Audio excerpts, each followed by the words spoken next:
Hey guys, this is Drew. Today I'm going to show you how to change your actuator in your Mopar vehicle. So Dodge, Chrysler, Jeep. I personally drive a 2015 Jeep Compass, and my car, I know these kind of vehicles have the tendency to make a clicking sound when you first turn on the air. So like when you first start the car, kick on the AC, and then also like when you turn off the car and walk away for a few seconds, it makes like a click, click, click, click, click, click. And it doesn't really hurt anything, but it's kind of annoying. So I'm going to show you how to change that part today. Okay, so the first step is I removed the glove box. And the way I did that was I just opened it up, emptied it out, and pushed these side things in. Both of these sides, left and right, push them in like that, and just kind of pull it out like this. And then there's a few hooks right here that you see, and you just kind of lift the glove box up like this. You'll see the hooks there. If it focuses, you just lift it up and out and kind of just rest underneath. Now the part we're looking at is called the actuator. Here's the new one, so you know what it looks like. I just got this at O'Reilly. It's about 20 bucks. And here is the part number if that's what you need as well. So you see it's called an actuator. Product number 1021. And in my car, I know it's sometimes different based on the year and model, but you'll see the actuator is over here on the left side. Looks just like that. And I went ahead and unplugged this. This will be plugged into it.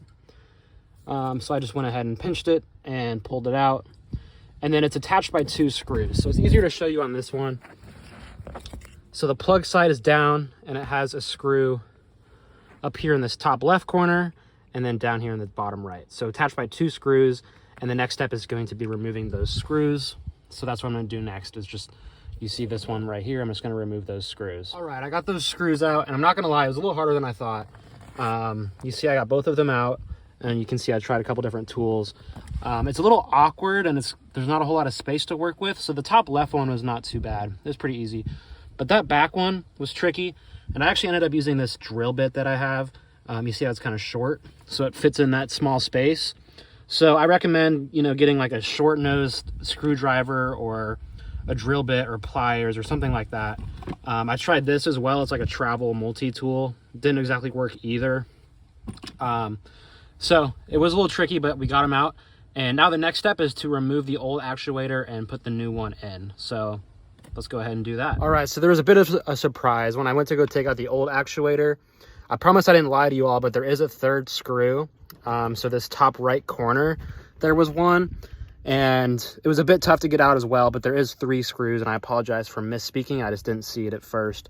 But yeah, we're having a good time, working up a sweat now. So let me flip the camera for you. All right, so here is the old actuator. We just pulled it out.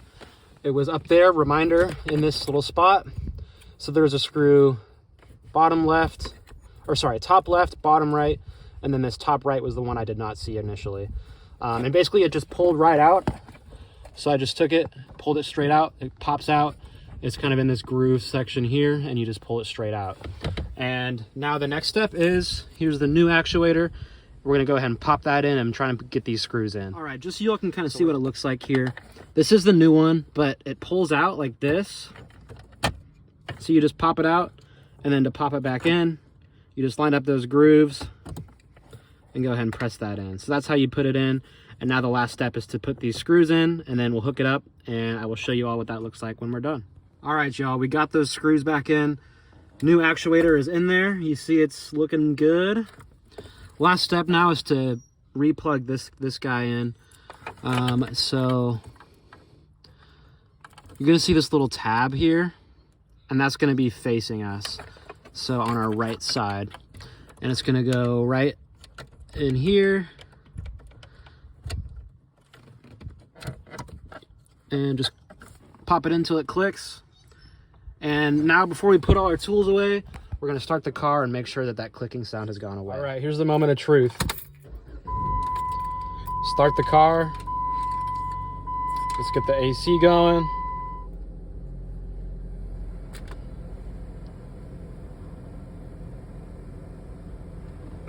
So far, so good.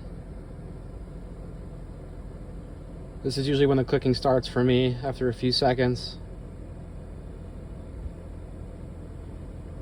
looks like it sounds pretty good. So I think it was successful, and I think we're ready to go ahead and set up and put all my tools away. We got to put the glove box back where it was. So let me try and set the camera up so you can see. I might just have to hold it. Okay, so it's attached to this little string here. And first thing I want to do is those 3 little clips in the back, clip those back in.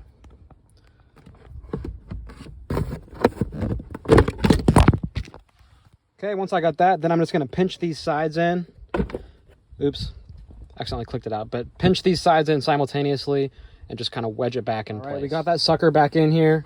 It opens and it shuts. That is our last step, and now we can just clean up our mess, put our stuff back in our glove box, and enjoy a nice quiet air conditioner from here on out.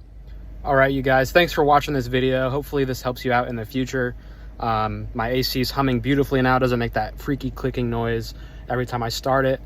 Took a little longer than anticipated, but I don't even want to know what that would have costed if I would have paid someone to do it. So hopefully this video helps you out, saves you some time, saves you some money.